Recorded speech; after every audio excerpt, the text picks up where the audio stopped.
আমাদের শ্বেতপত্র এটা বলা আছে যে আমরা একটা মধ্যমেয়াদী ফাঁদে ইতিমধ্যে ঢুকে গেছি, we have entered the middle income trap. তাহলে এই ক্ষেত্রে একটি বড় এলাকা যেটা আলোচনার বিষয় এসেছে সেটা হলো আয়কর, অভ্যন্তরীণ সম্পদ সংগ্রহ।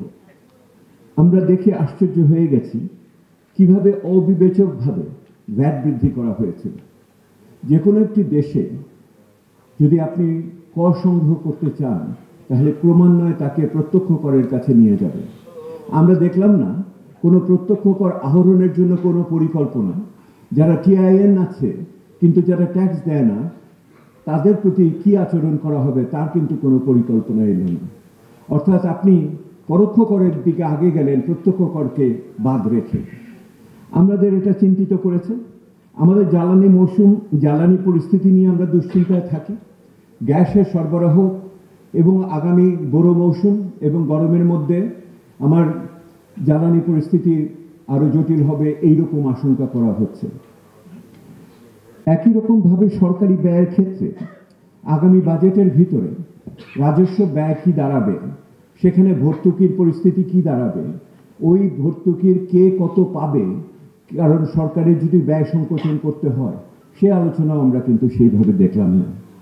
শিক্ষা এবং স্বাস্থ্য খাতে হয়তো এই সরকার কিছু ব্যয় বাড়াবে, কিন্তু শিক্ষা এবং স্বাস্থ্য খাতে ওই ব্যয়ের কাঠামো কি হবে, ওই ব্যয় কে পাবে ওই খাতে, এই প্রশ্ন কিন্তু আমাদের মনে থেকে যাচ্ছে।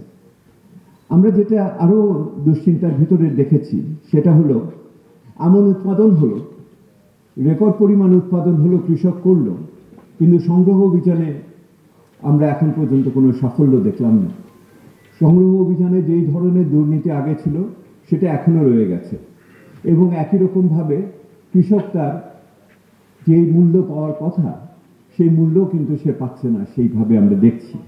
অথচ এটা বাংলাদেশের খাদ্য নিরাপত্তার জন্য একটি অন্যতম বড় বিষয়।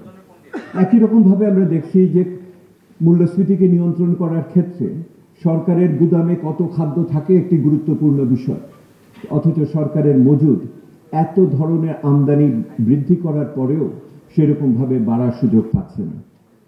সামাজিক সুরক্ষার ক্ষেত্রে একটি বিশৃঙ্খল অবস্থার ভিতরে আছে। একদিকে ফ্যামিলি কার্ড, মাননীয় অ্যাডভাইসার এখানে উপস্থিত আছেন, আপনার সামনেই বলার সুযোগ পাওয়াতে আমাকে ধন্যবাদ। নিজেকে খুশি আমি যে আপনার সামনে বলতে পারছি। এটার ভিতরে ফ্যামিলি কার্ডের ইস্যু আছে, এটার ভিতরে উন্মুক্তভাবে টিসিবির কর্তৃক বিক্রয়ের ব্যাপার আছে, এটার ভিতরে বাংলাদেশের বিভিন্ন দুস্থ মানুষের জন্য যে ভাতার ব্যবস্থা আছে তার বিতরণের প্রশ্ন আছে। মূল্যস্ফীতির এই সময়ে সাধারণ গরিব মানুষ, নিম্ন মধ্যবিত্তের প্রতি এই সমর্থনটা আমাদের খুবই জরুরি হয়ে পড়েছে। তথ্য উপাত্ত আমাদের এই